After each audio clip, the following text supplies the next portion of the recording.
It's a week and a half from Election Day, which means you're exhausted, you're excited, you're on Red Bull, you're on your third or fourth coffee of the day. If you're watching this at 6 in the morning, if you're watching it later, you might be on your seventh or eighth coffee of the day. We're almost done and things are getting crazy. So, we're going to talk about what's happening in elections right now. We did something pretty cool this week. We had you all, as our viewers, as our listeners, send in your thoughts on what you thought might happen. And we're going to debate that on today's episode while sharing our own ideas and our own thoughts. So, it's going to be jam packed, and we got some pretty awesome guests. We have Leslie Munger, who is, if you don't know, one of the most awesomest people on the planet. She's the former state comptroller and deputy governor of Illinois. She's a vice chairman of Lake County Republicans, a committee person in Lake County, one of Abby's favorite people, my wife on the planet. Leslie, what's going on? Well, it's a busy time these days. He just kind of rattled off all the things, and I'm happy to be here to talk about the election. We're all election these days, so. Awesome. Well, glad to have you. We have Kevin Artl, a good friend from for a long time at this point, Kevin. You're the CEO of the American Council of Engineering Companies, kind of recovering from your long career in government and politics. You've served in a number of roles, including high-level roles in the Illinois House. And so when we talk about state campaigns, you've got a ton of experience having run dozens, hundreds of those yourself. So, Kevin, I'm glad you're here to share your wisdom and experience. No, thanks for making the time, and it's good to be an observer on the election cycle this year instead of an active participant. So, Yeah, I think after all the gray hairs I mean, I don't know if you dye that or what, but off all the gray hairs you've earned over the years in politics, you've certainly earned a chance to talk about it from the outside a little bit. We also have returning guest Collin Moseley, one of the people that I know who has an awesome first name. Last name's okay, but first name is awesome. He's the director of the Illinois Freedom Caucus, and he's sleeping just as little as all the rest of us, not only because of elections and campaign season, but like me, he's a young father, and so none of us are getting any sleep. What's up, buddy? Hey, good to be here, and you're spot on. We're in the teething phase, so we sleep one night and not the next. But so good to be here, and so glad to be less than 2 weeks away from wrapping up this cycle. Yeah, seriously. Like we've hit that stage. I mean, I don't want to speak for everybody, but you sort of get to that stage in your election where you're like, I don't care if I win or lose. I just want to be done. Like you do care, but at a certain point, you're just like, whatever. I just want to be done with this. And I think there's a lot of candidates who are there right now. We also have, as always, our political experts from Core Strategies. We've got Chris, we've got Michael. Yin and yang, happy, sad, angry, positive. I don't know what we're going to get from them, but usually they're on opposite sides. How you guys doing? Doing good.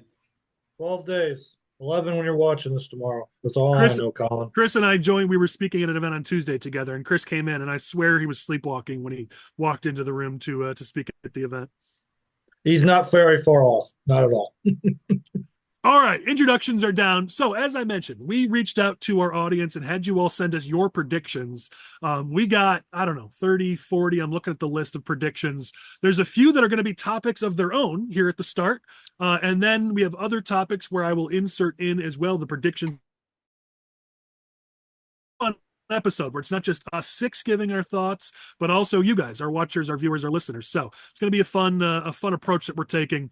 One of the first predictions we got to talk about is what's going to happen nationally. So we got a number of predictions, probably 8 or 9 predictions on specifically what's going to happen in the White House and the Senate, in the U.S. House. We got pretty much exclusively, I've only got one prediction here that Trump's not going to win. All the rest of them are saying that Trump's going to win. I have every single prediction, I think. Hold on. Looks like they're saying Republicans are going to take the Senate. One is kind of waffling, but the rest are all solid on the Senate. It's about 50-50 on the House, though, which I think is kind of accurate since everyone's saying the House is basically a coin flip at this point. So those are our reader predictions on where the presidential race, the Senate, and the House are going to land. What do you guys think? Agree, disagree? Where are you guys thinking right now? I mean, I think that it is basically on the Senate side. I think it's a guarantee that we have the majority in the Senate just because of the way the map is this cycle. The Democrats aren't going to beat Ted Cruz in Texas. They're not going to beat Rick Scott in Florida. And then you see the multitude of seats that they have up where they're very vulnerable, like Montana, West Virginia. Those 2 seats alone would be enough to put the Republicans in the majority.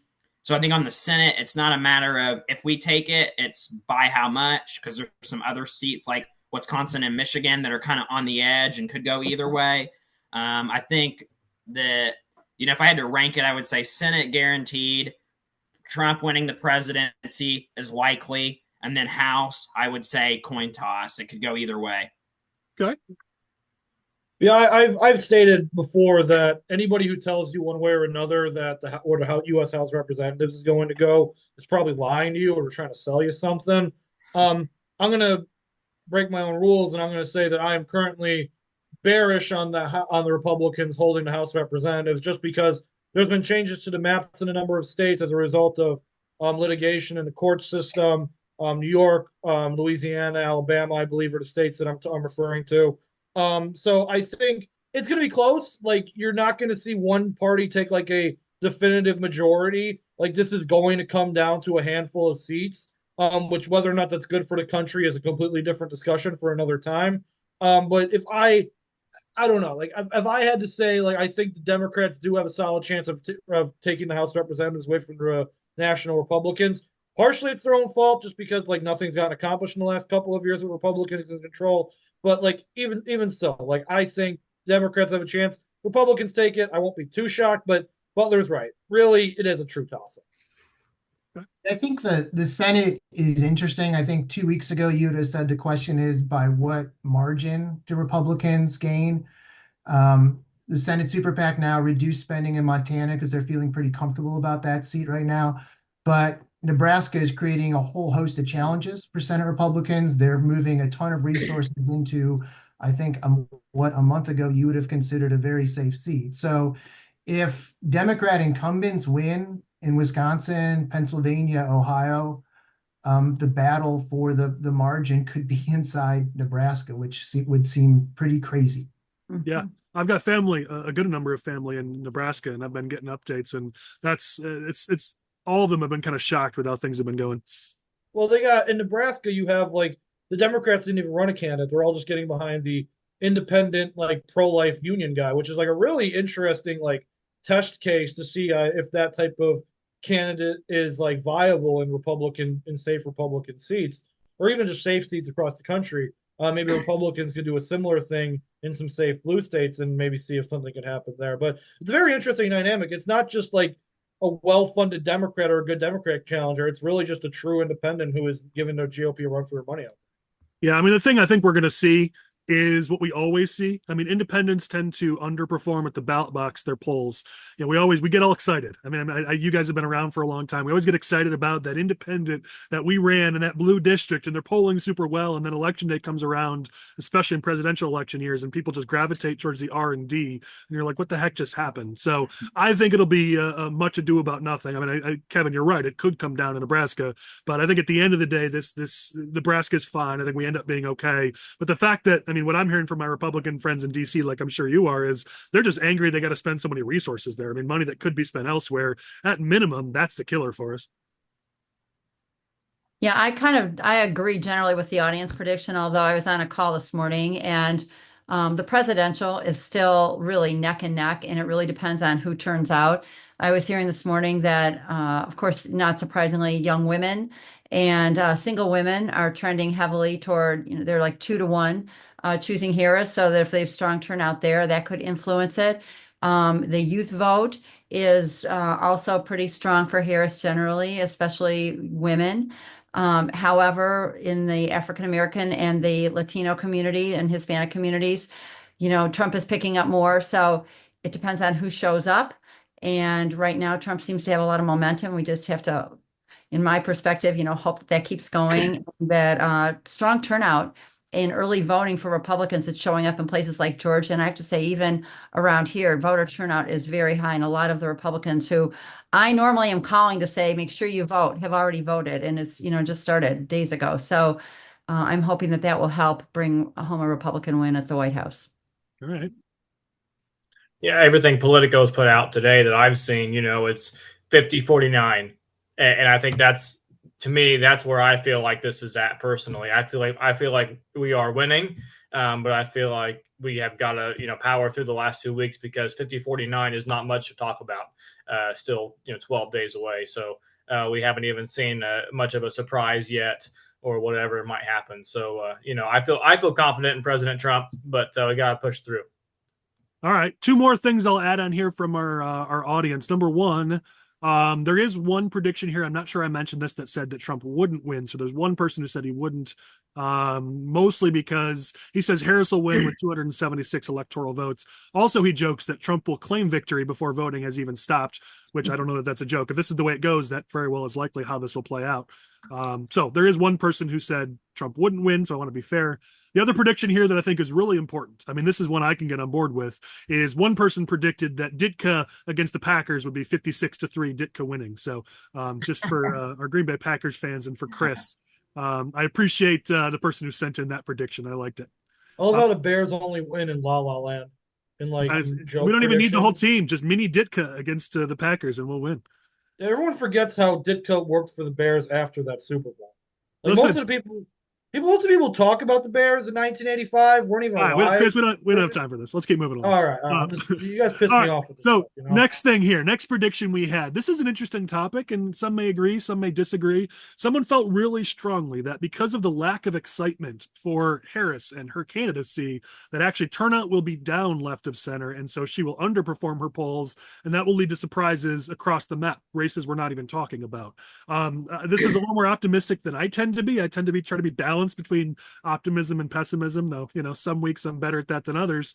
This is a pretty optimistic view. I don't know that it's complete la la land. I mean, there definitely is a limited excitement for Harris in certain circles and certain demographics. So I don't think it's totally crazy. I don't know. What do you guys think? Well, one of the things that I thought was interesting, I was looking at Target Smart. They actually have a dashboard on their website where you can look at vote by mail and early voting data broken down, by race, gender, party affiliation. And the Democrats have been like pretty steady, like percentage wise. The last three cycles, like, the amount of votes they're getting compared to the total. But we've seen a big uptick in the Republican turnout.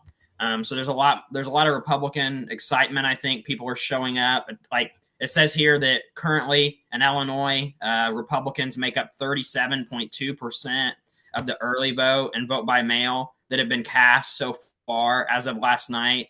At this point, last election in 2022, we were 25.5%. And then at this point in 2020, we were 29%. So we're seeing an 8-point uptick in Republicans voting early and kind of a downtick in Democrats voting early. Yeah, and Michael, the question will be, and we're going to find out on November 5th, are those simply Republican voters who would have already voted on November 5th who have now voted earlier, which means we're not getting more votes, we're just moving the vote earlier, which is still a benefit. Or are those newer votes that are actually going to change election outcomes? That's something we've been nervous about. The swamp the vote strategy has clearly worked. We're getting Republican votes in and we're getting them earlier. But the question is, how many of those are going to be new votes? Or are we simply taking a vote and moved it sooner in the calendar? Both of those have benefits, but one of those has a much bigger benefit than the other. Yeah. I think a lot of people, if you just go out and knock on doors like I do, a lot of people are so frustrated, and it's number one about affordability and just the cost of everything these days. It's impacting families. And when I look at the number of people that are at the polls early, which is at least where I am, it's unusual. And you look at what's happening in Georgia and North Carolina and some of the states where they just swamped by early voting. I heard a commentator say it's because people are mad as hell and they want changes and they want a new administration. And so hopefully that's true. I'm hoping that the audience, the individual who predicted this is correct. What it says is that all of our efforts to find those lapsed voters, those usually maybe I'll vote if I have time voters, between what is going on, in their pocketbooks with the issues on the border, as well as just a definite push towards getting people out to vote, that all that will come to fruition and actually help all of our down ballot candidates. Yep. I think that we have been given a huge favor also by Tim Walz being Kamala's running mate. I just don't think that he has done anything for her to drum up excitement. I mean, he's a hard person to get excited about versus a guy like J.D. Vance that I think I know unpopular opinion maybe with our host, but like I don't know that either of these VP candidates have really helped their presidential. Right. Maybe it's all sort of just irrelevant, but whether Vance is or not, Walz is totally irrelevant, I think, at this point to whether or not he's going to help. I don't think he's done anything for her. We can argue about if Vance has helped Trump, but he has definitely not. Well, listen, boosted her. we're going to find out. I mean, Pennsylvania, this race is very well going to come down to Pennsylvania if everything else breaks as people expect. So you're going to find out if Vance is able to pull that across the finish line. It might be one of the first VP choices in a very long time to actually have mattered. I totally agree. I was so worried she was going to pick Shapiro. And when she did, and that would have been, after seeing his performance at the convention, that would have been, at least there's somebody in the White House then who has a brain and has some idea what's going on. And luckily for us, she picked somebody who, could potentially be worse than her, which is hard to, it's a pretty low bar to get below, and she might have done it. So. Well, you have to understand the reason why she didn't pick Shapiro was because she thought that, the Democrats thought they could salvage the Arab vote if they didn't pick the Jewish guy as their vice president. But it seems like, at least in the polling I'm seeing amongst Arab American voters, Trump's winning those polls right now. And, whether or not it's because the GOP did something right this cycle and it reached out to those voters, even still, the not really. We right just got lucky, but hey. Again, once again, the GOP is a dog that catches the car. But even still, Walz was supposed to be the guy who picked because he said something nice about Palestinians once, and that might have been enough to bring the Arab voters back to the Democratic Party after everything that's been going on in the Middle East. But clearly, at least based on polling right now, that's not happening. So they haven't really used Walz effectively. They've tried to trot out this white guys for Harris strategy, which hasn't worked, frankly. So I don't know what they're doing over there. I'm not saying Walz was a terrible pick. He was right on paper, but they just haven't used him effectively. Yeah, but I guess a counter opinion to this would be there's two different races, right? The Democrats are running a base race. They're not in excitement is a net plus for them, but they're not trying to get new voters to the poll. The Republican on the counter, they need to get these low propensity voters to run. So I feel a little bit like the conversation about energy and stuff is a little bit overrated in this, when Democrats, they can say what they want about energy, but at the baseline, they're running a base election. They're trying, and the deviations in general elections are not that substantial. So it's a lot easier on their effort to try to get their voters from 4 years ago out than it is to get non-traditional general election voters in, like the Republicans need to. Yeah. Let me take this to Illinois. Let me move us along here. Let's get to Illinois because, as you guys know and our viewers know, I hate talking national. We're our Illinois focus. So let's get to Illinois. The first one here, I thought this one was fun, this prediction that female Illinois Republican candidates will win. So this person put in a number of races that we would lose, all of which ended up being males. And then they said Parman will win, Tossie will win, Jesse will win, Gabby Shanahan will win, Hannah Billingsley will win. And to prove that they're not sexist, they also predicted that Trump will win. So they didn't say all males would lose and all females would win. I thought this was kind of fun. And then we had another prediction that said Liz Bishop would win by 5 points. So a lot of love for our female Republican candidates in Illinois. And we've talked about this on previous podcasts, that our candidate recruitment this cycle was definitely much better than we've seen in the past. And we do have some, substantial and impressive female candidates on the ballot representing Republicans throughout the state. So let's talk about that. Who of these races do you guys think will win? Who do you think won't win? Which of these candidates have or haven't impressed you? Look, if Liz Bishop's winning by 5, someone needs to call Rick Ryan in House District 36 and tell him he's in trouble. Because, look, no matter what you think about Liz Bishop, I think her winning by 5 is a little bit outside of normal possibilities here, people. But at the same time, I think it's a little bit hyperbolic to say that, just because our candidates are women, they're going to win. While we do have very quality women candidates this cycle, and many of which were named in your, in that prediction, I think there's a lot of other things that go into this other than just, candidate quality. We know these things are things like demographics. There's things like previous electoral performance. There's things like how much money is being spent on one side versus the other, quality of campaign. There's so many different other things that goes into this. I think that regardless of what happens in the House, whether or not somebody wins or loses is not just going to be contingent on whether or not they're. Yeah, I think you're reading too much into the gender portion of this. They're saying those candidates will win. If you disagree, let's talk about it. But they never said they're going to win just because they're female. So I want to clarify that. I may have misunderstood the way you framed that, Colin. My apologies. I think of the ones you listed there, Colin, and the ones that we've talked to and whatever. To me, there's the two that pop out as the most likely, in my opinion. I think Gabby Shanahan of that list, to me, I think has one of the best shots of actually flipping a seat, especially if we see a higher Trump performance in those districts than 4 years ago. She's going against a freshman that's not that well liked. I mean, he's kind of a jerk. And I'd love to see also Desi Anderson take that seat back. So anyway, just to me, of the ones that you listed, I think those are the two names that pop out the most to me. People have been making a lot of noise about Hannah Billingsley too. But Gabby and Desi pop out the most likely to me. Yeah, Billingsley has been one of those candidates where I've gotten a number of people like, man, you got to look at this race.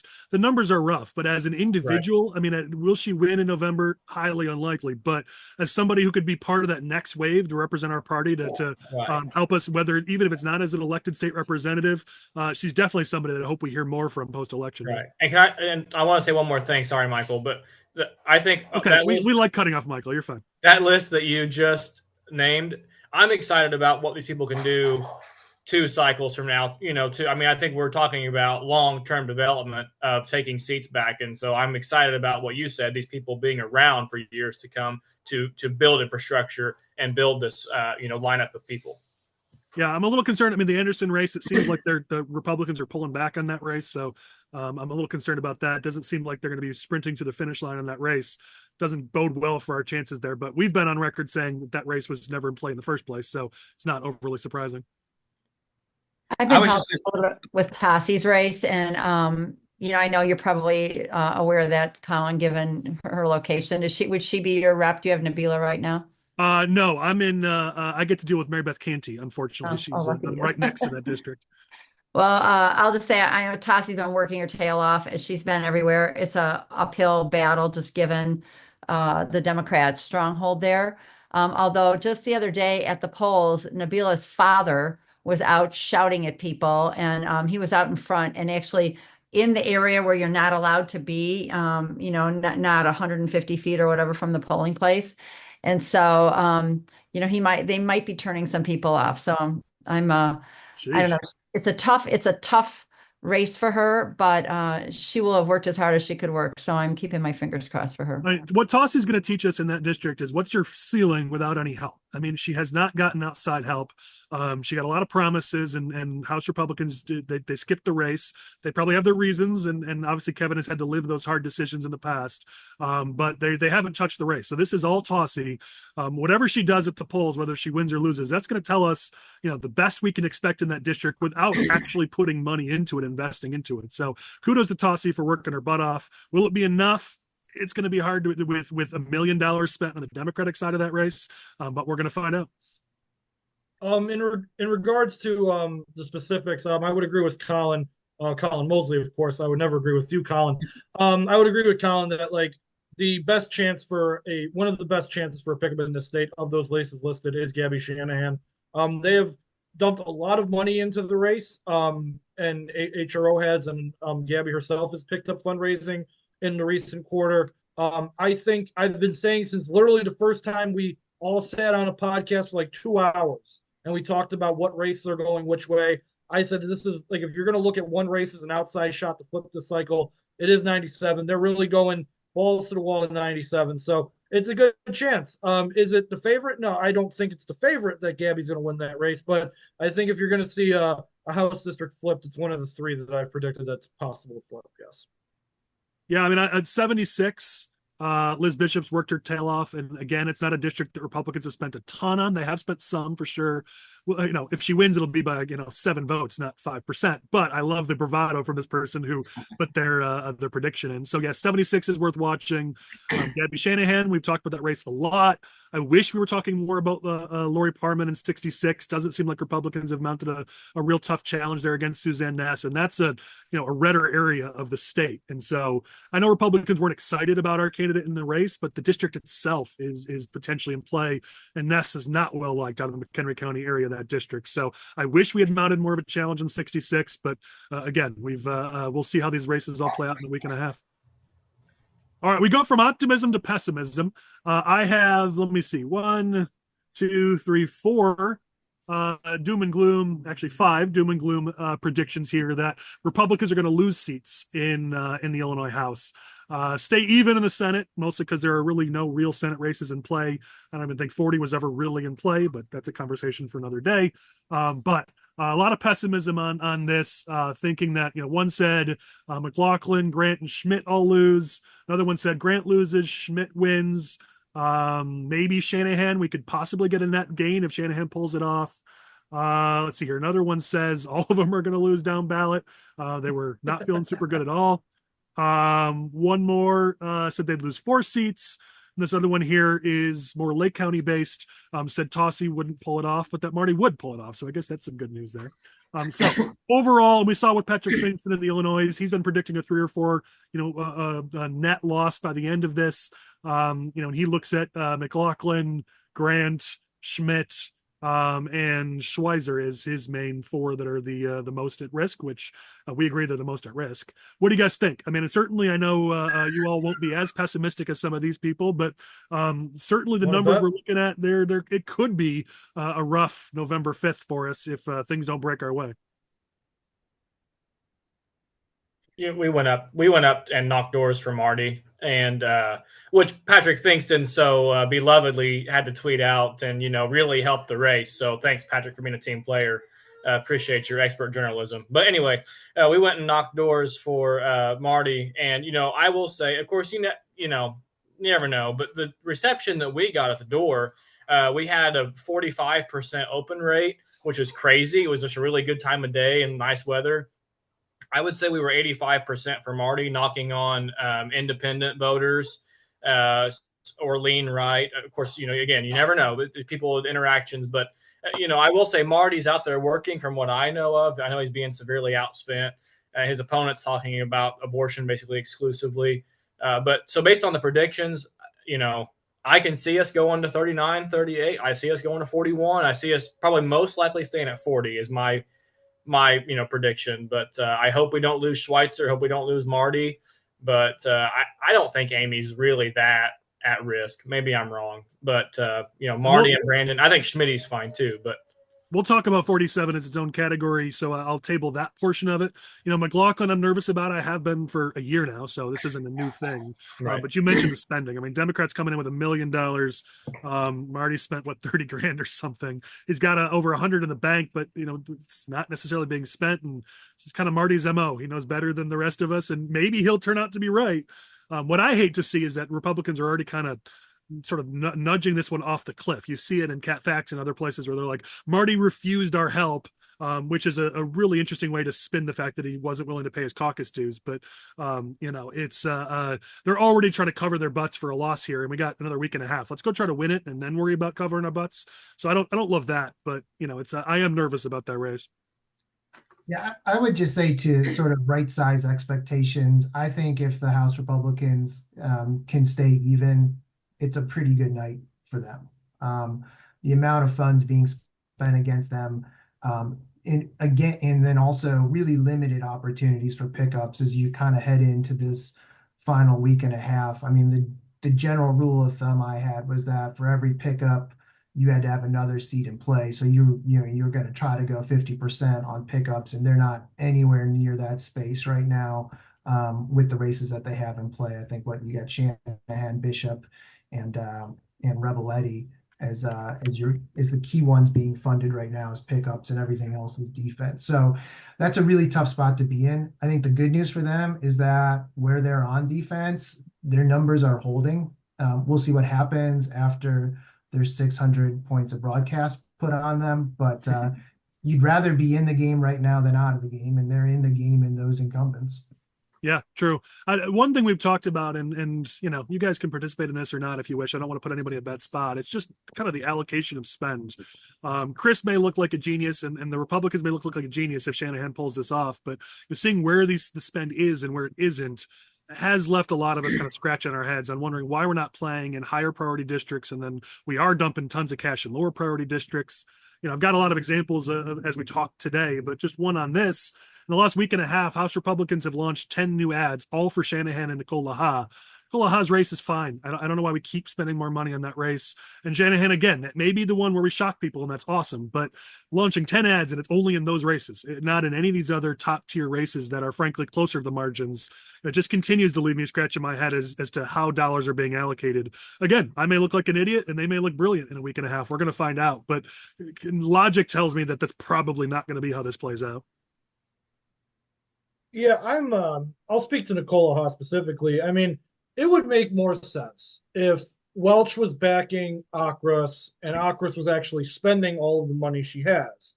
She's not doing it, and Welch isn't backing. And look, Nicole is fantastic. She is a phenomenal representative. She's absolutely a huge part of the future of this party. Yeah, but do we need to? I mean, she also has money on her own. That's the other part of this that I don't necessarily understand. She's been doing great fundraising by herself.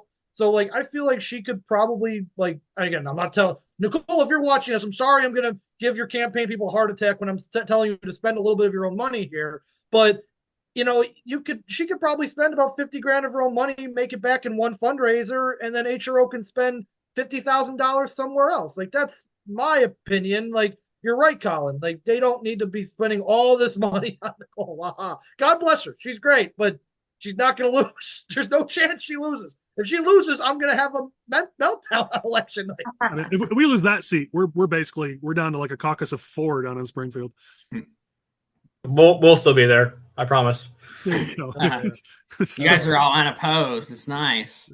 All right, let's keep moving along. Appreciate everybody's thoughts. So, as I said, we've got a number of other audience predictions, but I'm going to insert those in with these other topics as we go, because they didn't tend to play as well with their sort of their own topics. Let's go to Brandon Schweizer. So he's fighting back in House District 104. House Democrats have been pushing this threats to democracy narrative against Schweizer, who responded on last week's podcast. He was a guest with us last week, and I thought his response was pretty solid, even just during the podcast. They did a press conference Monday of this week to really push back. He's done a video. They're really pushing back on this threats to democracy angle where Democrats have tried to tie him to the events of January 6th. One side of this is, yes, you do need to push back. Our polling has shown that this narrative does work with seniors. And so you can't just let this pitch go by on this hit. We're not pushing back on a lot of some of the others like abortion and other things that aren't resonating as well. But seniors are listing threats to democracy as their top issue. So specifically with that group, we do say to push back. My concern a little bit is the general rule is if you get attacked, respond in the same medium you were attacked in. And that's not what's being done here. We're responding via the media when the attacks are coming in via TV. The real way to respond to this is to put up your own TV ad, and they have an awesome ad they can do here. I mean, Schweizer being a veteran, he talked about this on our podcast last time. You could really run an emotional heartstrings sort of ad about how I can't believe they're attacking one of our veterans. I served this country. Clem didn't. How dare he attack me for my service to this country? I mean, you really could turn this around. That's not how they're doing it. They're going to the press. And here's my concern. The rule is you don't respond via a different medium because now all you're doing is putting more awareness on the attack. And so taking this to the press and letting them write some articles about this, it just makes more people aware of the January 6th attack. So I'm a little bit nervous about, how this response was done, but I do appreciate them fighting back. And certainly there was a need to fight back. I just might have done it a little bit differently, but let's talk about Schweizer in 104. Obviously it's one of our top holds that we have to hold if we want to have any chance of holding ground down in Springfield. Schweizer's been running a tough campaign, but obviously the unions are coming in hard for Clem. Democrats are coming in hard for Clem. That's going to be a tough race. Curious what you guys think. I mean, I think it was what the content and what he's saying and how he's pushing back, I think is great. And, with that military service, I think that resonates with a lot of people. So I'm glad to see Michael, him doing it. Just I'm sorry, and I'll let you keep going, but just to clarify, he really hammered home on the military service in his Facebook video, which I thought was awesome. It was emotional, it was personal, it was veteran. The press conference didn't really as much. I would have loved to see a press conference with like a whole bunch of veterans around him, like really lean into the veteran side.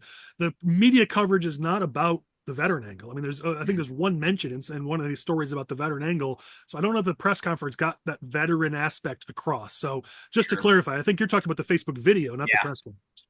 Yeah. I saw the video. I didn't see the press conference or that coverage, but I mean, I think it's a step in the right direction, and we need to be doing more of this across the state and fighting back on these, crazy, attacks that the Democrats are lobbying against us because they just, make stuff up and run with it. And it's copy paste. I mean, we've talked about that before. The Democrats are copying and pasting the same message in every race against every candidate in every district in this state. And I don't think that is, super effective because every district's different. What works in one place may not work in another. So yeah, I mean, listen, we've all run campaigns where we hope somebody hits us on something. If I'm running that race, I would have had something in the can. I mean, again, it's a state rep district. You can't run maybe that high level of a campaign. But if you are running that level of a campaign, you hope they have this hit coming. You have a veterans coalition. You have a video, an ad, a 30-second pro-veteran ad ready to go. And you hope they copy paste this threats to democracy attack. You saw they did it against Schmidt. They've done it in other districts. You knew it was coming because this is what the Democrats do. They just, especially now, this cycle, they're pretty lazy in Illinois. They focused on other states. You knew this was going to happen. You should have had something in the can ready to go because this creates a huge opening, a massive opportunity to talk about his service to this country and to really build support. And so, yeah, I mean, I would have hoped that this was going to come in if I was running the Schweizer race. I'm unfamiliar with this race, but what has the press response been to his? Did he just do press conferences? Has there been a response? The reason I ask is because when I was running for state rep, Collin, you may remember when my opponent ran commercials saying I wanted to allow pedophiles in schools. And actually the press response to that was to call my opponent out as running the slimiest campaign in the state. And I got a lot of support. I actually had Democrats walking into my office, bringing me checks saying, I can't believe how bad this is. I've called the Democrats. I said, I'm not giving them any more money. So, it depends on how he's handling it. Yeah, and that's unfortunately not the reaction that's happening here. It's more the press is just saying he said, she said. Here's what they said. Here's what they said. Here's how they're backing that up. They're giving the facts, which again, you're sort of just pushing out the narrative. If they could get what you were doing, which is getting sort of a negative reaction from the media, from some of these editorial boards about how sleazy this is, then now you're golden. Now you can rock and roll with that. Yeah, I think this is one of those races that is really challenging when you're answering a TV spot with a press conference. Like it's not a fair rebuttal. And in that district, the media market there is so efficient that you really need, I mean, of all the districts that we've talked about that are in play, this is a district you really need to be on TV. Yeah. Yeah, I mean, Kevin, for those who don't know, who haven't done media buys, one of the challenges, you said efficient, one of the challenges is when you've got limited funds, a lot of these districts, when you're buying ads, you're spending on so many views and impressions outside of your district. But the way that this district is drawn, it's actually a little bit more efficient to get up on TV to get your ads up there. So this is definitely one. And I think we talked about it a year ago, that this is one of those races that we're going to need to have the resources to be on TV in order to hold on to it. All right, let's keep moving along. Thanks, everybody, for the feedback. We talked about how we were going to talk about Amy Grant. Looking at the YouTube ads, looking at Facebook spends, looking at State Board of Elections disclosures, it looks like the money has been limited in 47 for Grant, and it seems like it almost has been turned off in the last couple of weeks. I could be reading into it. Chris always gets on me. Sometimes I read too much into things, but sometimes I pick up on things that you all don't because I read into things. And there's no YouTube ads for her. There's limited Facebook spend for her. I'm nervous here. I mean, she just got the Tribune endorsement, which is great, especially considering the Tribune was very weird in their endorsements this time around. Endorsed lots of Republicans in Chicago and then lots of Democrats outside of Chicago. I don't really know what their strategy was here. So, I mean, there are a few rays of sunshine for Amy Grant, but a lot of people are nervous about this race. And just looking at the spigot that was barely open in the first place, Republicans weren't really spending a lot on Grant, and now they're spending even less. I'm nervous. Collin, I know this was a district you wanted to talk about, so we'll go to you first here.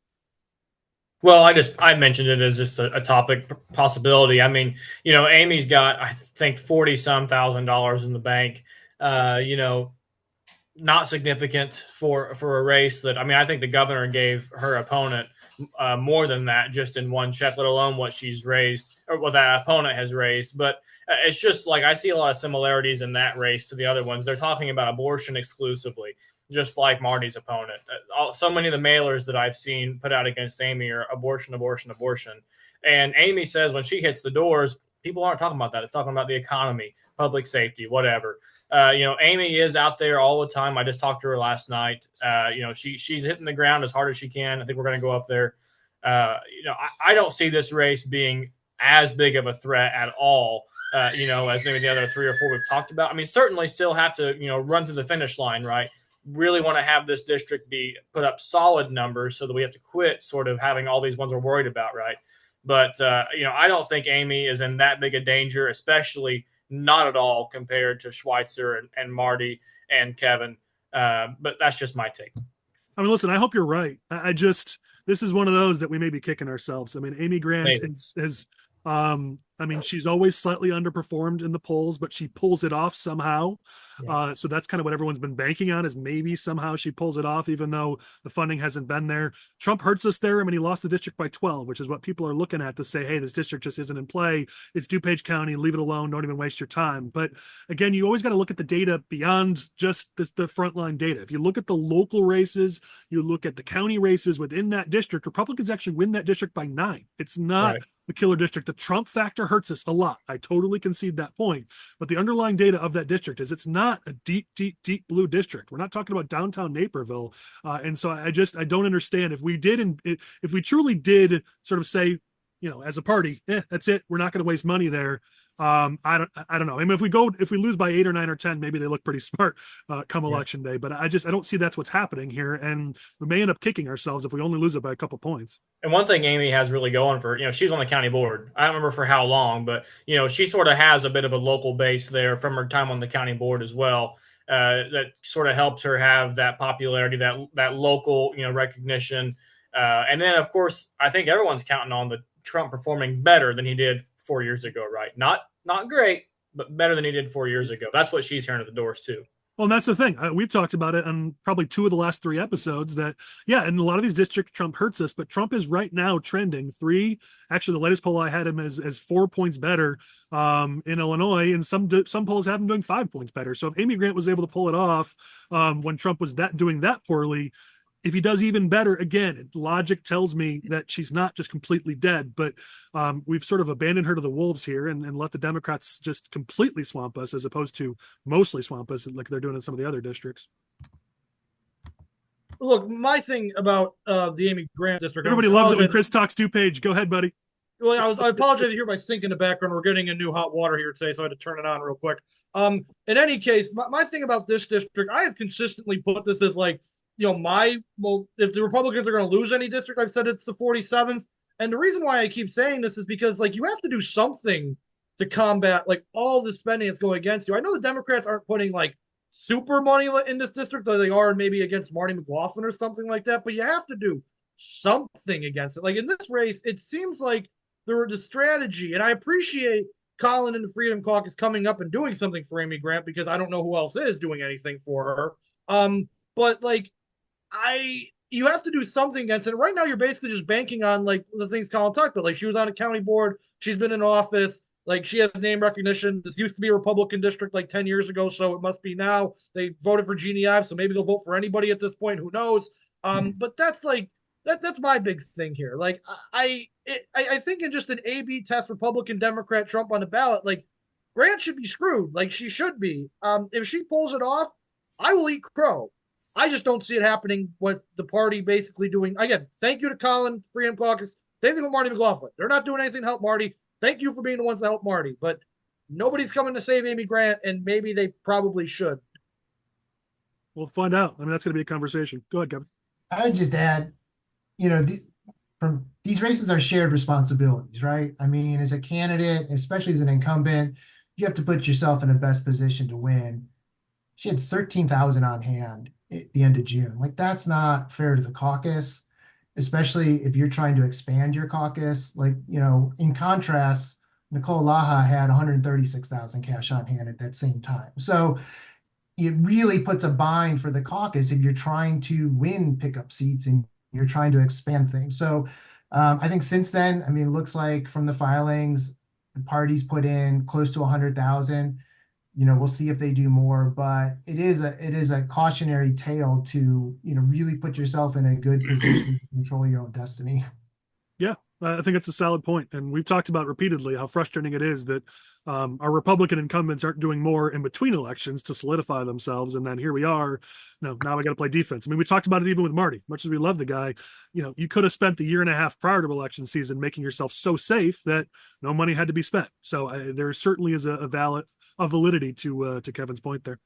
All right, Leslie, I want to go over to you. We've talked a few times, but not enough about IL-10, mostly because we've all been very appreciative that Jim Carris has come out and given us a real candidate in that race. But the underlying numbers in the Trump era, it's unlikely we pull it off. But Carris has run a solid race. He's a great candidate and a great guy. His wife's an even better person. And so we just haven't talked enough about IL-10, but I know that's in your backyard. So I'm going to give you the floor here. Talk about IL-10.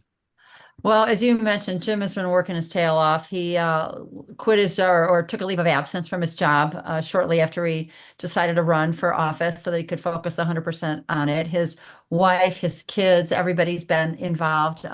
He's got a great campaign team that knows what they're doing. Mark Cavers is involved running things now, Joan Lassonde.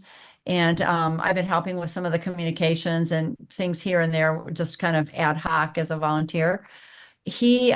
He's getting a great response from a lot of areas in the district. And one of the changes with all the maps since at least 2020 is that the 10th is more Republican than it was in the past. They lopped off. The 9th now runs up through a good chunk of Buffalo Grove. It's not the 10th anymore. And the 10th goes up and has more of the northern Antioch along those rural, along the border areas. So it's still Dem leading, but it's a little more favorable to Democrats than when Bob Dole ran the last time. Jim has been working really hard to bring in the independent vote, and I think he's doing a decent job of kind of walking that middle line of not turning off the people who are anti-Trump, but also being an independent thinker that is got regular Republican values with respect to fiscal policy and some of the other things. He's been able to call out Schneider for being pretty unknown in his district. I think we have polling that says only about 20 or 22% of people in the 10th district know who Brad Schneider is, which after 5 terms in office is a pretty bad number. But then, of course, Schneider has money. So, but Jim's raised over $800,000 on his own. And I don't know, the data that we have shows that he's chomping at Schneider's heels. It's going to be a turnout thing, I think, if he's able to get over the hump. A lot of people who live here, I'm in the 10th, we never see Brad Schneider except when there's a photo op. And that's when he shows up. Otherwise, pretty much MIA. And Jim has been up to places like Waukegan. He's been riding around with the police. Police has said, boy, we've never had Schneider do this with us. So I don't know. It's a toss up. I think if there's a dark horse that, somehow can like eke it out just from sheer effort and the fact that Jim is just such a good guy, maybe we'll be able to pull this out. It's definitely an uphill road, but he's in the hunt. He's not. The last information we have is not way behind. I think he might be able to do it. We talked about this, I don't know, a couple of weeks ago about Carris, and then again recently off podcast. The hope is that regardless of Jim's outcome, if he wins, of course, we want him to run again. If he doesn't win, the hope would be he runs again, simply because sometimes to flip a seat like this, you have to run multiple times. The district, Leslie, you hit on something kind of interesting. Chris and I and others have looked at this remap for a while now, and all of us are nerds, so I'm sure we all have. And what we saw was something similar to what you saw, is that the district itself, the underlying data actually isn't too bad for us. It's the Trump effect that kills us. I mean, Trump lost the new lines of that district. Trump lost it by 26. If you look at within the lines of the new district, that's how Trump performed in 2020. And so that's the killer here, is just Trump at the top of the ticket in Lake County. Just it's not a place he's going to play, unlike maybe Will County or the Metro East or some of the other areas in the state. And so how much can you overperform the top of your ticket? That's what's going to really hurt. But even if he doesn't pull it off, which is unlikely that he pulls it off, the hope is in 2 years, Trump's not on the ballot. So maybe he tries again, and now maybe we got a decent shot. So that's certainly a hope. Yeah, I think the one thing I would say about the Trump factor is I think Trump is stronger up in those areas now than he was before, because some of the areas that are new to this district, since those lines were redrawn, are areas where inflation, the cost of everything, the cost of gas, it's more rural, is really hitting people in the pocketbook. And so people who might not have voted for him before, I'm talking about, Antioch, Round Lake, Zion, like some of these areas, they have been hard hit by the cost of living. And so, if we get good turnout, if the young Black African American community starts going more toward Trump, which is trending that way in a lot of other areas, if the Latino and Hispanic groups kind of start moving more toward Trump, it might be enough, because I think Jim fits a lot of this. He's a business guy. He's the kind of guy you don't want to go have a beer with, and he appeals to that target. So we'll see. I'm not saying he's going to win, but I'm saying it's not impossible. We had 3 predictions on this race from the audience. 2 said very similar things, which is, so glad Carris is running. He's not going to win, or likely not going to win, but we hope he'll run again. So lots of positivity towards Carris. And then the 3rd prediction from the audience is that Joe Severino, who some don't know is running as a write-in candidate, trying to run to Carris's right in that race as a write-in candidate. So we went from a Republican to a Democrat to a Trump endorsing, I don't even know at this point with Severino. But the 3rd prediction is that Joe Severino will perform even worse than he performed last time around, when he was the worst performing Republican candidate in the whole state. So we also got that prediction, which of course I shared. So I had to share that. Joe Severino's a wacko. Yeah, and I know the proper way to say his name is Severino, but I like call him Severino just because it drives him crazy. All right, let's stick with you. One more Lake County race to talk about is the Lake County State's Attorney's race. We've talked about it. We talked about it a lot before election season heated up. We've been so busy, we haven't really been able to revisit it. And that's your home county. So tell us what's going on there. Mary Cole running against Eric Reinhardt, Kim Fox's acolyte. It's a big race. And to be honest, if we're going to have chances in Lake County, this is the race that either it gives us the coattails we need to win some of these county board races and some of these other races. So we're really relying on Mary Cole in that race. What are you hearing? She has a good chance. We are hearing great things. She's getting great support kind of across the board. She's getting, because people know her in the legal community, people she's worked with. And so she has Democrat independent support among a lot of the lawyers who deal with county government, among the judiciary. That's helping to kind of get the word out. She has been everywhere in the county.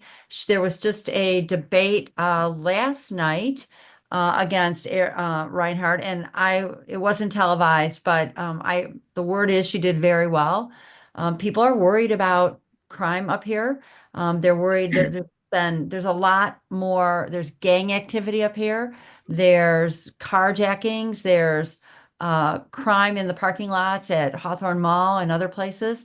And so when it used to be more in the city, now it's up here in the suburbs, and I think people are more aware.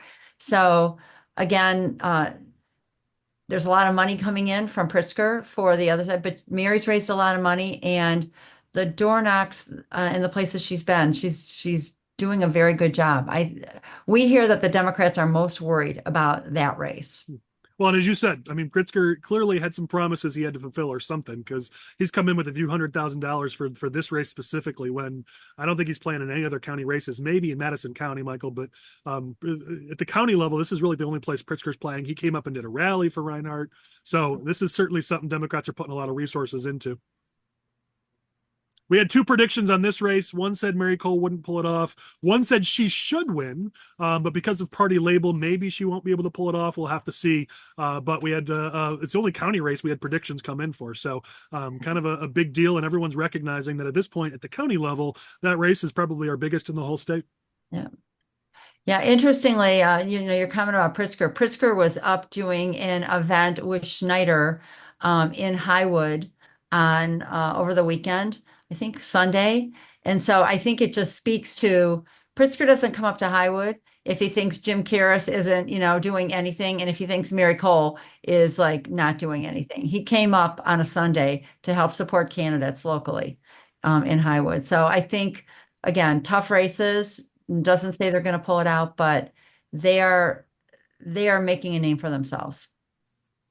Well, and it's certainly the pushback needs to continue. I mean, as Chris and I have been talking about, even just on Tuesday, the fact that Kim Foxx's choice and Tony Preckwinkle's choice to replace her in Cook County lost in a Democratic primary, and then Al Reinhart in Lake County is going to go blue most likely on November 5th just because of the Trump factor, and yet we're talking about maybe we're going to be able to pick up a seat, maybe even two with Carla Wyckoff countywide. That tells you just how unpopular the Kim Foxx agenda really is.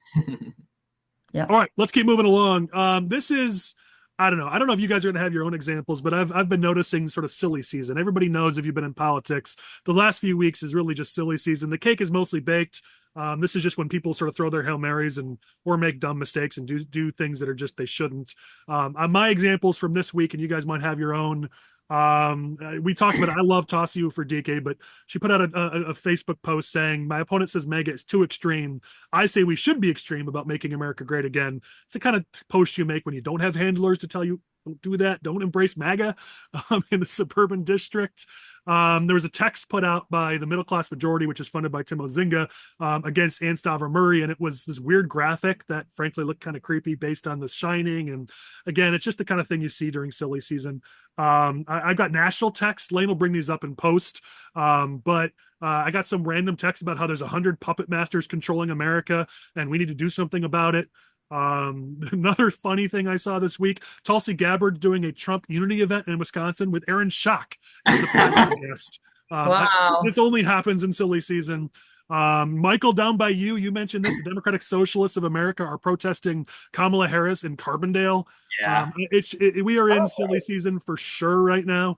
Curious if you guys have your thoughts. And then Kevin, maybe after everyone, if they've shared their silly season thoughts, I want to get your thoughts on this, which is this is the season where you need to stay on message and don't do those dumb things that pull you off. So we'll have you kind of close us out on this topic, Kevin. But anyone else see the silly season stuff that they want to bring up that's happened in the last couple of weeks? One of the ones that I saw on Facebook was Representative Sharon Chung, who Desi Anderson is running against. She posted a picture of her holding a sign that said, "You can't fix stupid, but you can vote it out." And it's like, okay, you're the state rep. The Democrats that control everything in this state. Like Kamala and Joe Biden are in the White House. Who are we voting out here? I mean, I agree through sign, I guess, but I wouldn't post that one. I don't know. The only silly season thing I saw is, did anyone see the shooting event with Adam Kinzinger and Josh Hawley's opponent? And You stole mine. oh my gosh! I mean, that is like just a poster child for. Adam Kinzinger is such a beta male. Yeah. Listen, I understand you're starting some stuff with that. All I know is I saw the shot. I mean, with guns like those, I don't know if I'd call him a beta male to his face personally, but that's just me. He's compensating for something. But got his eyewear on his head and not on his eye. I mean, just like so bad for somebody who's theoretically our big military guy. So, yeah, that one made me, honestly, I guess sort of parlay off that one. I'm sure you mentioned it in previous episodes, but it reminded me of the Tim Walz hunting. Was that last week where he still had stinking creases in his orange from it coming out of the package. Couldn't load the firearm. I mean, my hunting stuff's in my garage tote right now, all folded up and nasty. I mean, I love when we hit this season of trying to pander, but it also I think shows some serious I don't want to use the word incompetence, but you're talking about life and death when you wound someone with a firearm, just to pander to a political audience. I mean, it's pretty sad. Yeah, I mean, Vance has not been great at it either. I mean, how do you do, fellow citizen? I mean, could somebody please give that guy just make him sit through a couple weeks of sorry, I'm going to go back to the Wayback Machine, but something I used to do with my candidates when I would get them early enough is we would do not just Toastmasters, but we would actually do, God, when you're live on a broadcast, you sometimes lose your words. What's the thing where you everyone plays off each other on a stage, you have a setting and then improv. I'd make them do improv just to force them to learn how to speak like normal humans. JD Vance needs some improv classes to just loosen up a little bit. Ugh. Look, the silly. This isn't really specific to silly season, but I've been hearing it a lot more in the last couple of weeks. Is that there's got to be somebody out there just doing absurd polls on the cheap? Because over the past couple of weeks, I've heard candidates or operative say it's yeah, I heard so and so's only down 3 in this D+20 district, and they did a poll. I'm like, who's doing these polls? Like, yeah, I hear Trump's up 10 in this district. Trump lost that district by 10. How did he make up 20 points in the last 4 years? Like, somebody's out there doing sketchy polls and selling them to like long shot candidates, I think, because I've been hearing it way more. I get so many of those. I mean, week to week, we appreciate those who send us in things we should talk about, but don't send me junk polls. I got a bunch who send me these junk polls about this, Republican candidate in this district where we're going to lose by 20. My poll shows that I'm up by 5. It's like, I'm not putting that on the podcast, dude. Give me a reputable pollster. I'm thinking of one specific congressional candidate, as you mentioned that. Yeah, we're probably thinking about one of my examples is probably the same person. Any other silly season examples? And then I'm going to have Kevin give us give our candidates some good advice. So Kevin, here. So there's a reason why silly season exists. It's people get all these brilliant ideas at the last moment, and operatives all think the same thing, which is stay on message, stop screwing up the strategy, give some advice here to candidates across the state as you're getting dragged in different directions. Right now you've got to execute the strategy if you're going to win, and don't get dragged off your message. Appreciate if you could give that advice to our people.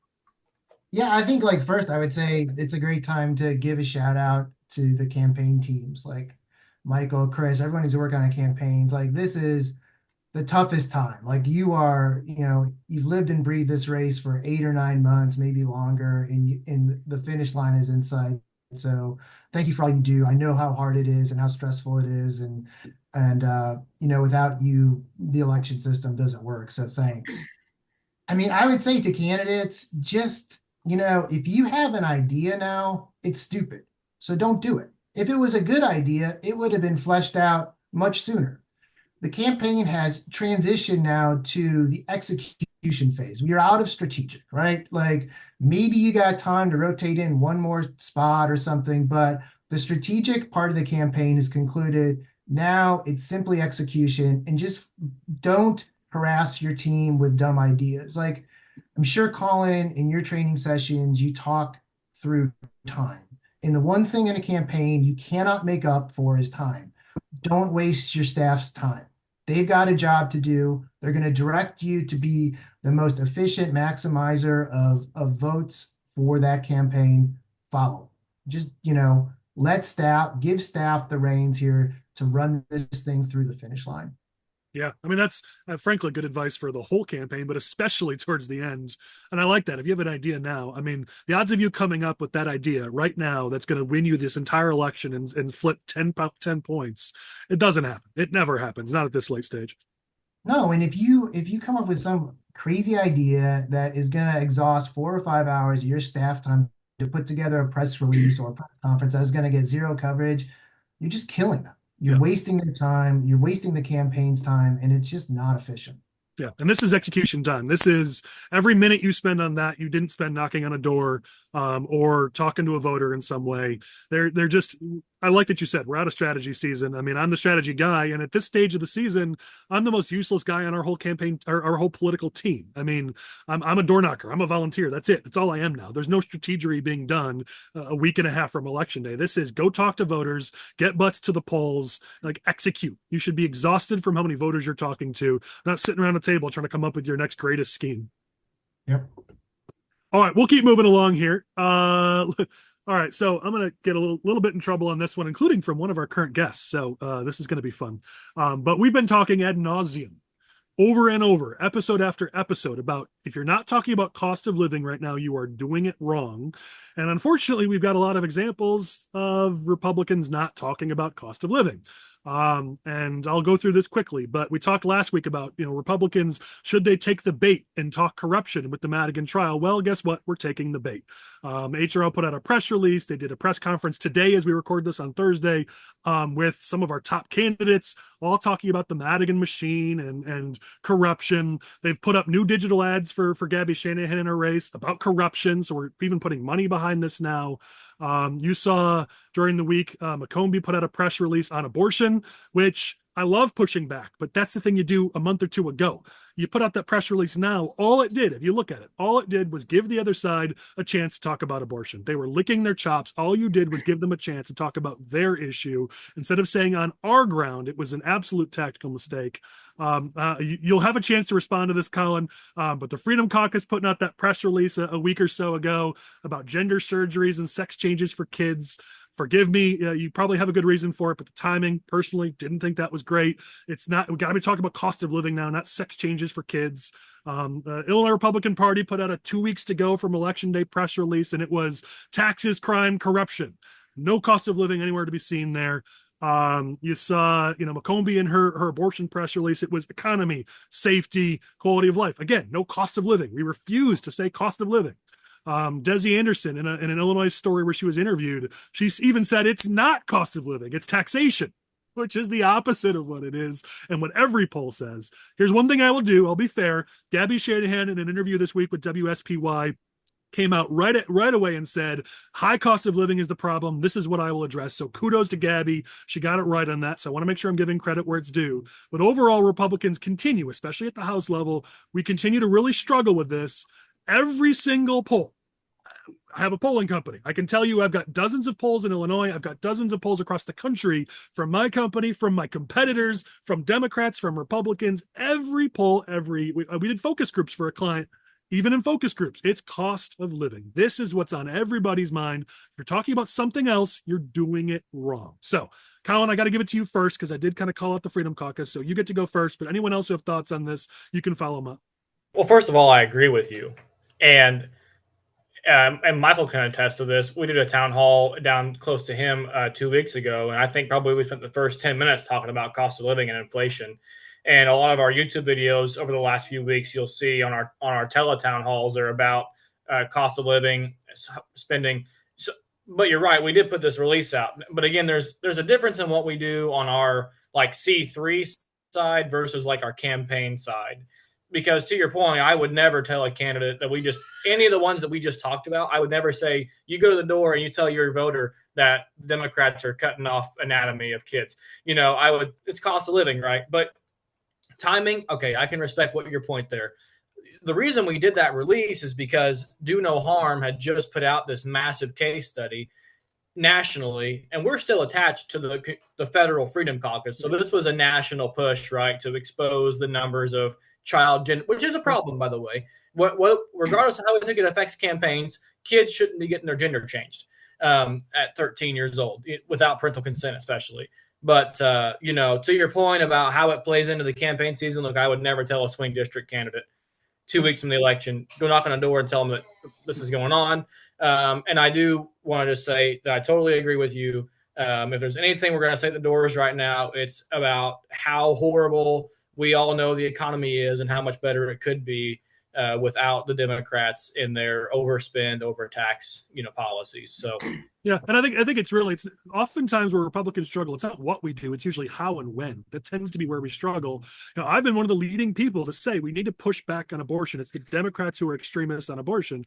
So McCombie putting out that press release, I don't have a problem with her doing the press release. It's a couple weeks before Election Day, giving your opponent a chance to talk about their issues a couple weeks before Election Day. It was more the timing more than anything. Same thing with your press release the day after Election Day, or 4 months before Election Day. Cool, I get it. But every chance we give in the public space, in the media, we give the Democrats' positions any play, they're of course going to take that. And all we're doing is removing the focus from cost of living, economy, all the things that really matter most to voters right now. And so the response I always get is, oh, it's just one release. It's not a big deal. But we have so limited funding. We need to be on point all the damn time. We have to do everything perfect. And even when we do everything perfect, we're going to lose still more than we're going to win. And so one little mistake, 5 little mistakes, this stuff adds up. We've got to be solid on our message, and we got to do it in everything that we do all the way through Election Day.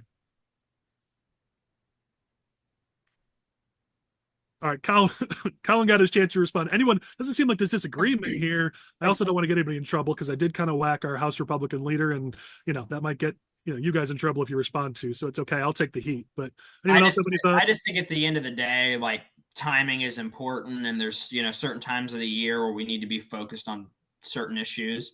And right now, we've seen it in the polling, we've seen it in conversations that we've had with voters at the door. and cost of living is a recurring conversation. And we just need to make sure that the voters know where we stand on that issue, what we're going to do for them if they put us in a position to address that.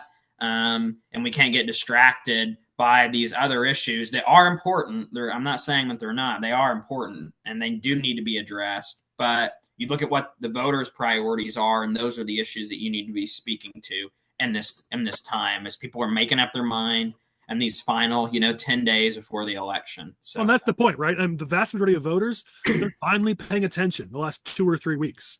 So like we get this sort of struggle. Oh, I've been talking about the same thing for a year. Yeah, but now they're actually listening. So now you should be more on message, not less on message. These last few weeks, it's that much more important to be on message. All right, I've beaten a dead horse.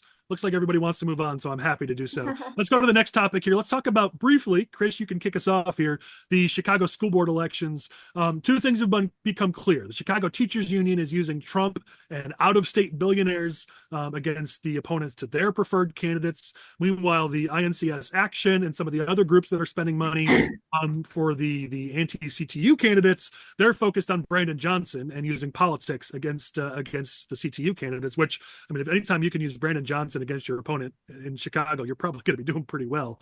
So, Chris, what are you seeing in these races? It looks like millions are starting to flow from both sides of these races in what is amounting to 10 school board races. Let's just spend a couple minutes on this, but go ahead. Look, I've communicated with a number of my contacts in the city of Chicago over the past couple of weeks regarding the school board election. And the general consensus is that it seems like the CTU is running a better campaign right now than the anti-CTU race.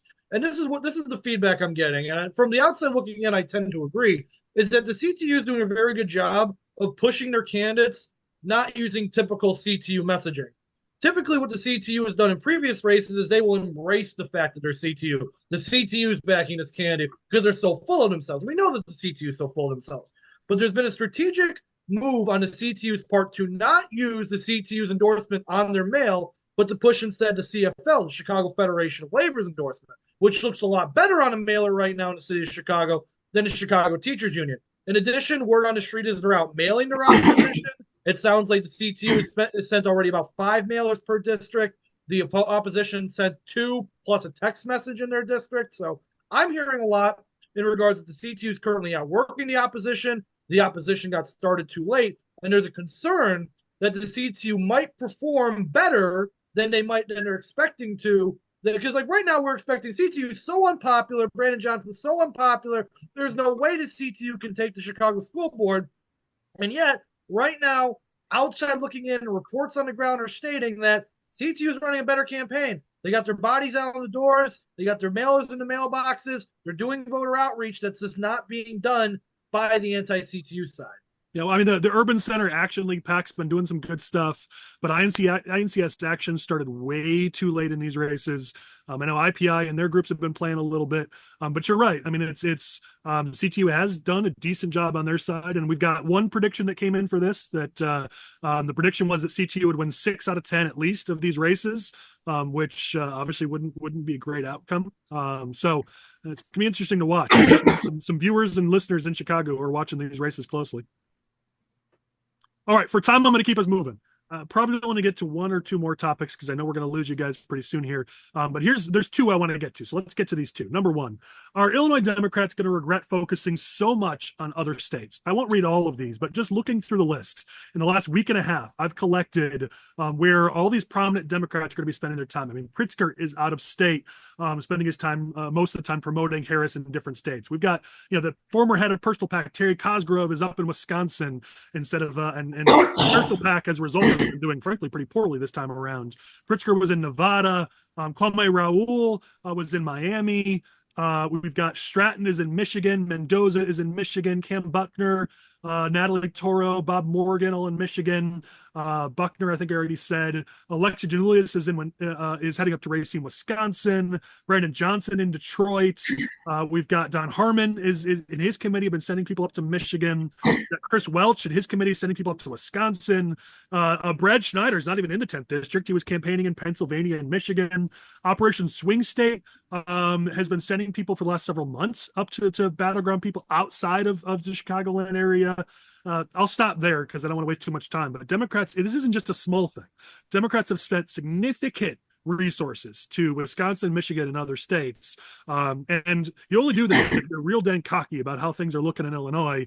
So my question to you all is, are they going to regret this? I mean, yes, they've got all the money. Odds makers should and will say that they're going to win more seats than they're going to lose. But is there a chance here that they regret spending so much time and resources on other states, neglecting their own state and some of the key races in Illinois? I hope so. I know that the Carris campaign is talking about how Brad Schneider hasn't been here at all. So he hasn't been. He's been everywhere else. Well, and I think, some of these races are going to be very close, especially some of these state rep races.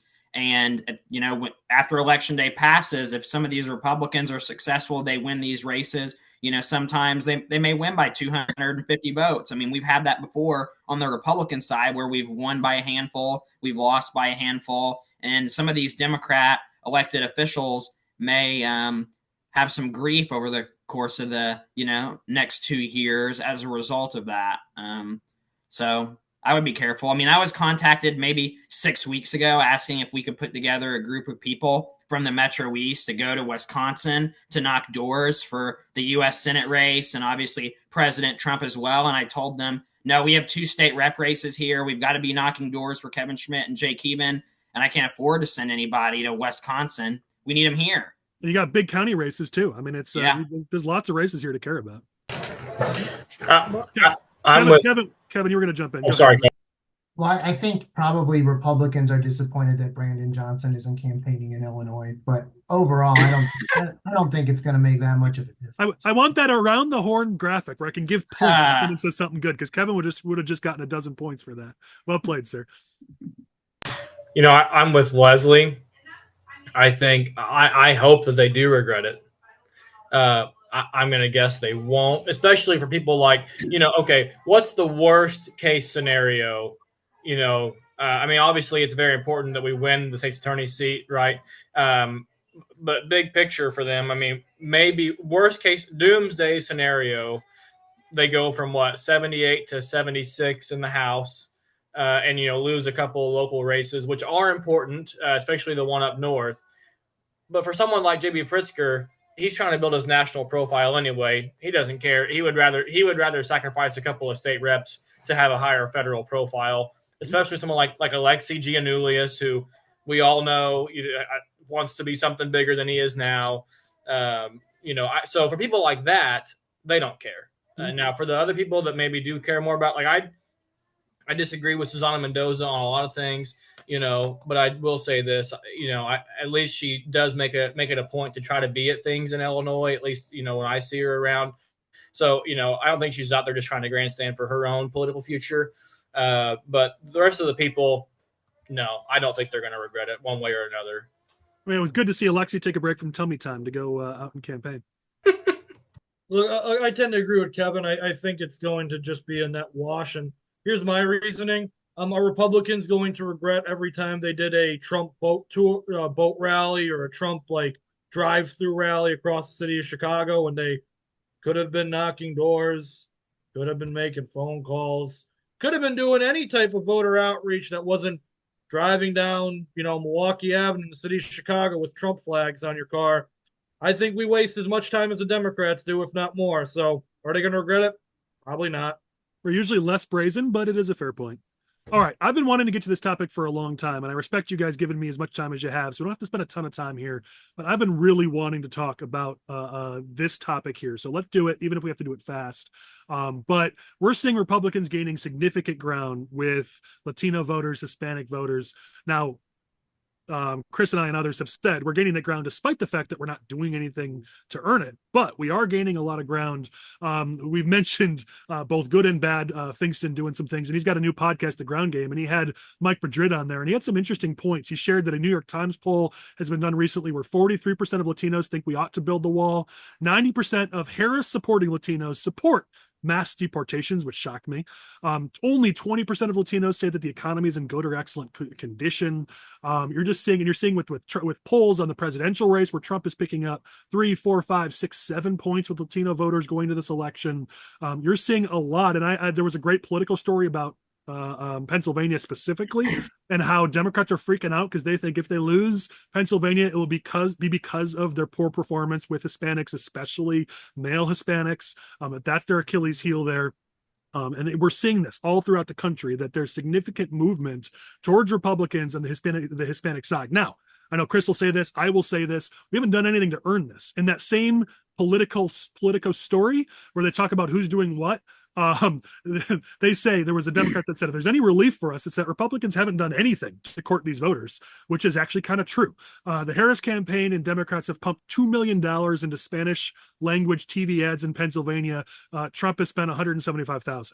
They have 30 staffers dedicated to Latino outreach in Pennsylvania. The Trump campaign has one. And so we're not doing anything to earn these votes. The good news is they are open to our message. The bad news is we're not getting off our butts and doing anything about it. And so this is sort of a catch-all talking about sort of this opening for Republicans. Leslie, I know you've talked about this a lot over the years, that there's an opening here if we would just go talk to these voters. They're open to our message. We just don't do it. It's clear in this election, nationally, very well may hinge on the Latino vote. I hope we get the message and start doing more, especially in the state of Illinois, because this is a massive voting block that's growing bigger every year that we need to win. I guess I would just say I don't 100% agree that we haven't done anything about it. Maybe in Illinois, we haven't done much about it. But Trump has been all over this. And I think that's why, we're seeing it. I mean, he keeps talking he's gone into so many areas that are areas traditionally Republicans don't go to. He's done rallies, and every single time he says, "What have you got to lose?" And he's bringing in those people who are small business owners who want fewer regulation, who want more opportunity, where the cost of living is concerned. Frankly, the pro-life issue with the Hispanic community is somewhat important. The anti-Catholic mode that's going on with the Democrats actually is shoving the Hispanic community, a very Catholic community and very religious community, generally more toward the Republicans. And so while, maybe our Illinois efforts have not focused strongly enough on it, we're always like low on money and you've got to like pick where your biggest chances are. I think Trump's message is resonating with people in those communities. I think it's also resonating in the African-American community to some extent. I think that's why we see the polls, the shifting. While we're not winning those, we have closed the gap and taken away the huge advantage that Democrats have had with both of those audiences, because the policies, the positions that the Democrats, and certainly under kind of the more radical side of things that I would say Kamala and crew represent, are not resonating with those. And I think Trump over and over again, when he says, "What have you got to lose?" is making people think, yeah, what are they doing for me? So I'll also say that the Carris campaign has been up actually in a lot of the Hispanic areas in the 10th.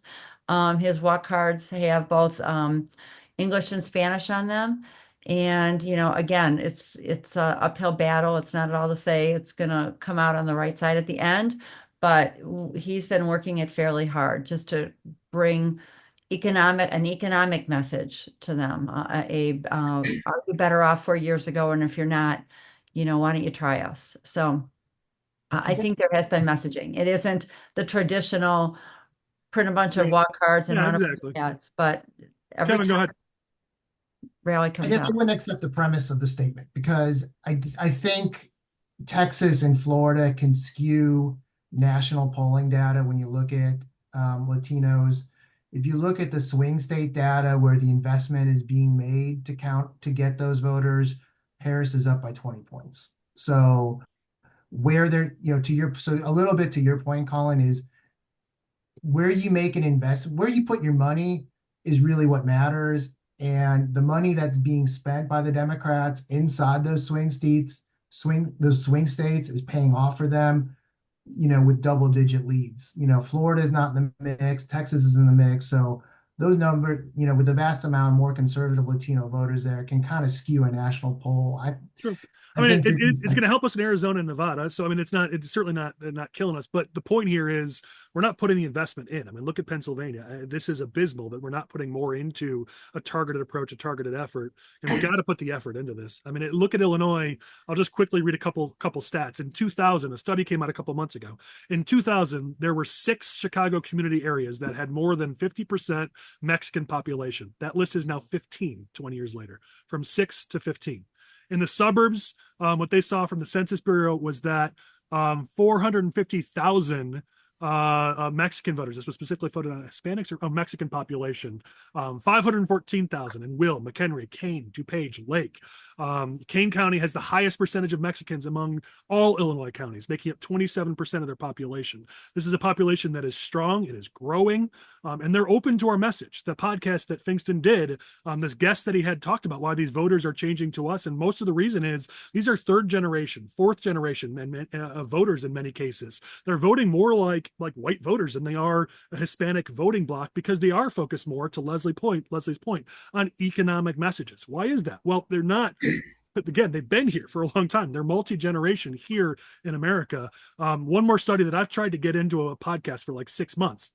There was a study run that the net worth of Latino households in Illinois is the highest in the country, over double what Texas is, which they were number 2 on the list. These are voters, especially in Illinois, these are voters who are middle income voters. They're not lower income voters. They are open to our message on the economy. And we've got to actually reach them. And actually, we had a prediction from our audience that said that if Republicans actually do win nationally and we start to make headroads, it's going to be because we've made inroads with minority voters in urban communities, and we need to do a hell of a lot more of that. And I thought that audience member was spot on. I mean, I think you're seeing a lot of like natural gravitation towards Republicans and a lot of these groups, like, Latinos, African-American men. We're seeing shifts like between males between the age of 18 and 29. And it's not like we're going to, win the majority in some of these categories. But if we get, a 10-point an 8-point improvement, a 10-point improvement, that could really put a lot of these states, some of these congressional districts in play that historically were not. But I do agree that we've got to do a lot more, outreach, put some money behind it to make that happen. But I think like the Trump campaign, to their credit, they've had a pretty efficient media strategy where they're doing a lot more of these podcasts, Theo Vaughn, and he's doing Joe Rogan. He did the Andrew Schultz, which is a pretty popular like Jewish comedian.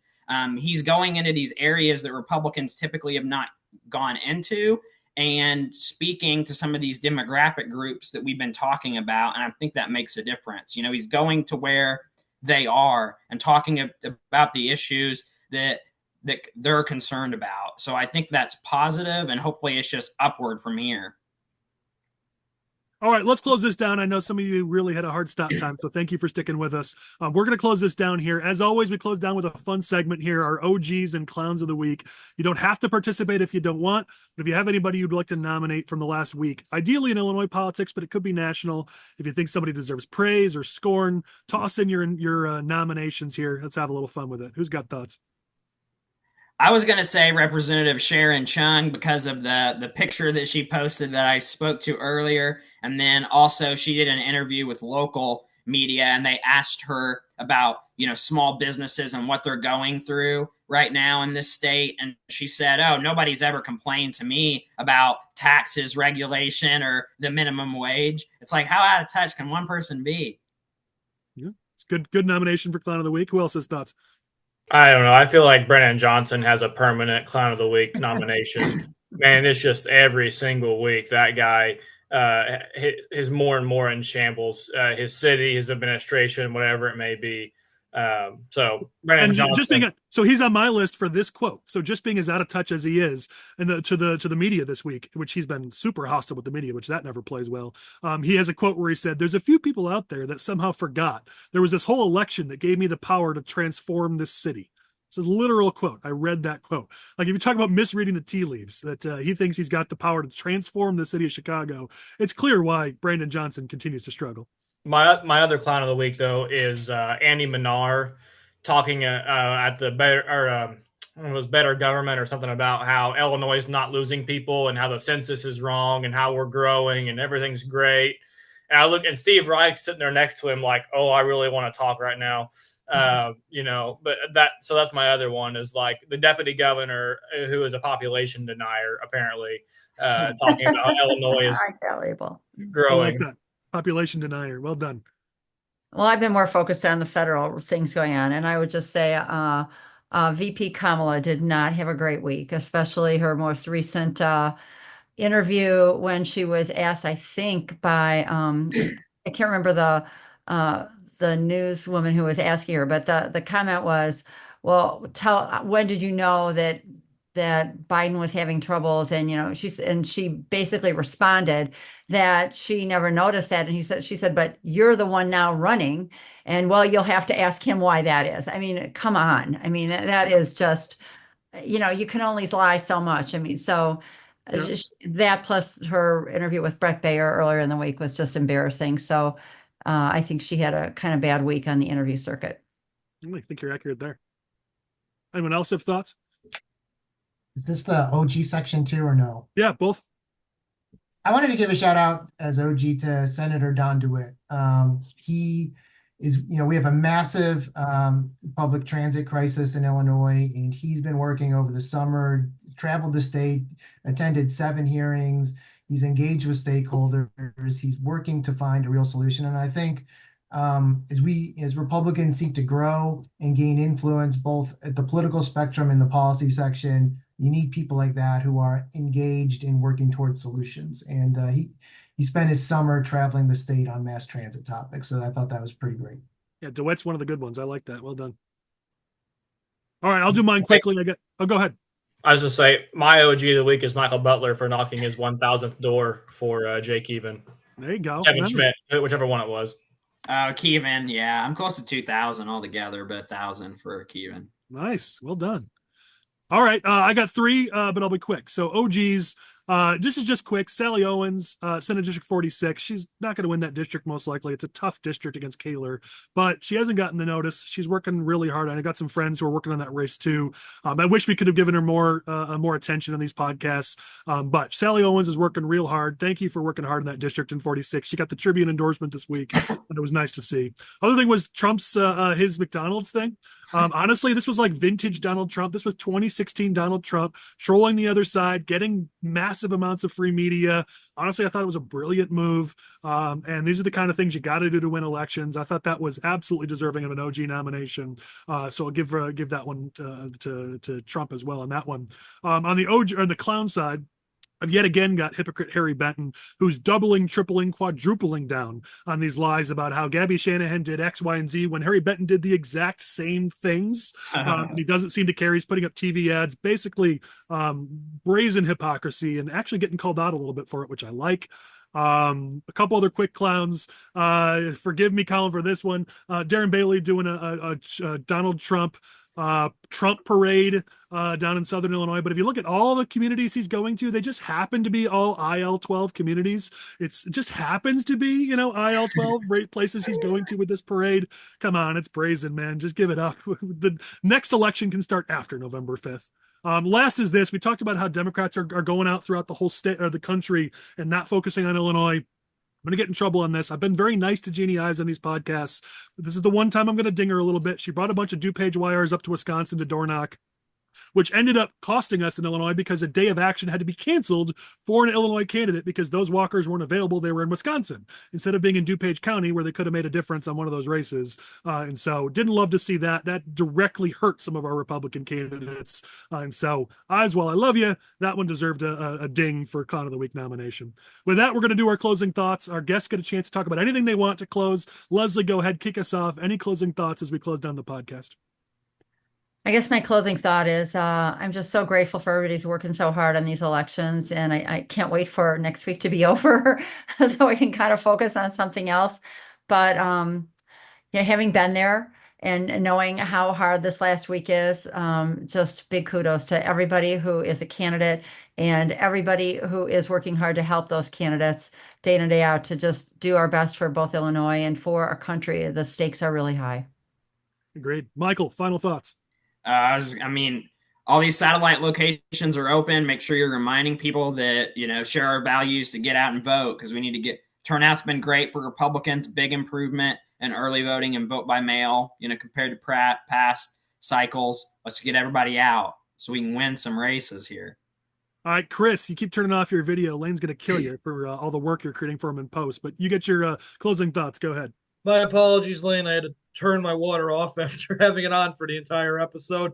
So we are 12 days out. It's 11 days out by the time you watch this tomorrow. Or maybe you're watching it on Saturday. Or maybe you're not watching it all because you should be knocking on doors and not watching our podcast at this point. Colin's going to kill me for just having said that. The fact of the matter is that we are approaching single-digit days until Election Day. And everybody needs to come together and actually do something to get Republicans, conservatives, hell, if you're a Democrat watching this, maybe you don't listen to what I'm saying right now. But we need to come together and actually do the work that it takes to get our people elected on November 5th. I've heard so many stories of people saying, well, I've already done all I could do. I'm just going to kind of leave it up to chance at this point. I've heard of people who gave up a month before Election Day because they were up so many points. There's no way they can lose. I can assure you that is not the case.